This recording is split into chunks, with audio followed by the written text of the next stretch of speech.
Al bismillah odan keyin savob. Nechi savob? Maf'ulun fi. Maf'ulun fi. Maf'ulun fi deb іс қимылдың қай уақытта немесе қай орында болғандығын білдіретін есімді айтады. Мысалы, Хафиза Мухаммадун ад-дарса субахан амамал муаллими. Мұхаммед сабақты таңертең мұғалімнің алдында жаттады. Бұл мысалда субахан сөзі қай жаттау ісі қай уақытта болғандығын білдірсе, амама сөзі қай жерде екендігін білдіріп тұр. Сондықтан бұл екеуі маф'улун фи болып тұр. Maf'ulun fi. Maf'ulların içindeki en oңайы maf'ulun fi жалпы айтқанда. Ол қарапайым сөйлемнің ішінде уақыт пен мекенді білдіретін насып болған кәлиманы maf'ulun fi дейді. Сөйлемнің ішінде мекен мен заманды білдіретін мансуп болған кәлиманы maf'ulun fi дейді. Неге мансуп болған кәлима деп жатырмын? Өйткені кей кезде бір кәлима болады, мекен мен заманды білдіреді, бірақ мәбни болады. Бұларда маф'улун фих болады, бірақ фи махалли насып болады. Фи махалли болып маф'улун фих болады. Ал бірінші білуіміз керек болған нәрсе маф'улун фих қашан?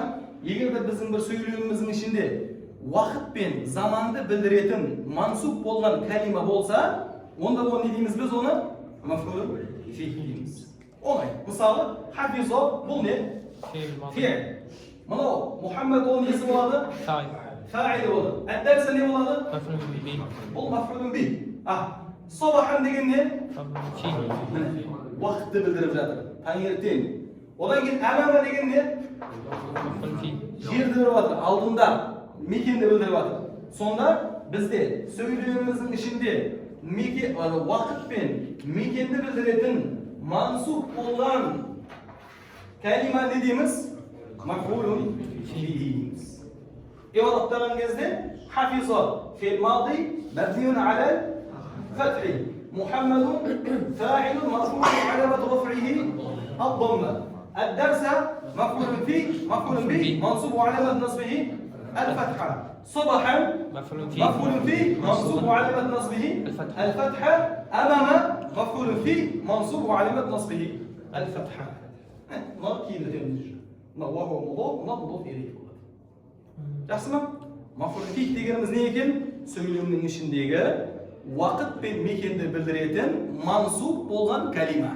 Оны дейміз маф'улун фих дейміз. Ол фи'лдің алдында да келуі мүмкін, артында да келуі мүмкін, айырмашылық жоқ. Жақсы ма? Ажықтырайық. Осы мысалдардан түсінгенімізден маф'улун фих заманды және мекенді білдірген есім. Заманды білдірген есімге зорф заман, мекенді білдірген есімге зорф макан деп айтамыз дейді. Зорф заман. Маф'улун фихтің заманды білдірсе дейміз оны? Зорф заман. Ал мекенді білдірсе зорфул макан деп атаймыз дейді. Жалпы маф'улун Еуропта зорф заман, зорф макан деп бөліп айтсаң да болады, не болмаса маф'улун фих деп айтып кетсең де болады. Бітіп атаға? Міне болсын. Мысалы, жаттығуларыңға бізде 61-ші жаттығулы берген. Төмендегі сөйлемдер зарф заманға зә, зарф мәкенға мим әріпін қой. Яғни мекен мен заманы не істеп шық? Айырып шық. Мысалы, собаха. Заман. Таңертең деген сөз. Заман дұрыс па? Мәун. Су. Мекен ба? Жауап жоқ. Мәун деген әшейін есім бұл. Зат есім. Просто сендерді бар болған не? Шатастыру үшін қойған дүние. Дұрыс па? Яумун. Заман. Зор заман. Ләйләтун. Зор мәкән. Зор заман, я? Бәридун. Жоқ, бұл ұштау. Бәриюн емес бұл. Бәридун деген нәрсе парсақ дейді. Кезінде бір хат таситын адамдар бар ғой. Мысалы, осы Сарыағашта бір кісі хат жазды. Оны Шымкентке жіберейін деп жатыр. Шымкентке шейін 120 километр бар. Әр 30 километрде, немесе әр 40 километрде ат қоралар болған. Ол жерде ұшқыр аттарды дайындап отырады. Хатты алады біреу, атқа мінеді де шабады.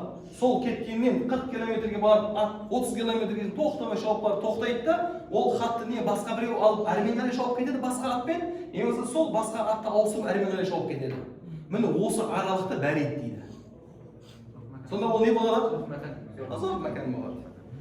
Ар жаққа ямину мәкан, тахта, ғадан. Сол сияқты ауыстырасыңдар. 62-ші жаттығу төмендегі сөйлемдердегі мафулун фихтерді көрсетіңіз. Мысалы, тарактул китаба фауқал курси. Фауқа не болады? Мафулун фих мансуб аламат насби аль-фатха. Таштадду al-харарату авана ас-сайфи. Авана деген арасында. Авана ас-сайфи деген аван арасында зорф не? Заман. Азхабу илейка лейлатал джумаати. Лейлатал джумаати деген зорф заман болады екен. 63-ші жаттығу мафулун бихке арнап 10 сөйлем құрасыздар, 5-еуі зорф, мафулун фихке арнап 10 сөйлем құрасыздар, 5-еуі зарф заманға болсын, 5-еуі зарф мәканға болсын дейді. 64 болса төмендегі сөйлемдердің мафулун фихтердің алдына сәйкес етістіктерді қой. Мысалы, уақыт дәрси. Не деп айтсам болады? Ла танам уақыт дәрси. Ең әдем сөзі ла танам уақыт дәрси. Сабақ оқысын естеме? Ұйықтама. Саған айтып бармын саған. Жақсы, одан кейін не? Фауқа мәктәбіл муаллими. Ат-табаширу фауқа әл-мәктәбіл муаллими деген сияқты. 65-ші жаттығу не қыламыз? Төмендегі сөйлемдерді i'рабтаймыз. Сирту лейлен. Түнде жүріп кеттім. Түннің уақытысында не істедім? Жүріп кеттім. سيرت في الماضي مبني على السكون تو ضمير متصل مبني على الضم في محل رفع فاعل ليلا ظرف زمان منصوب وعلامة نصبه الفتحة وصل إشارة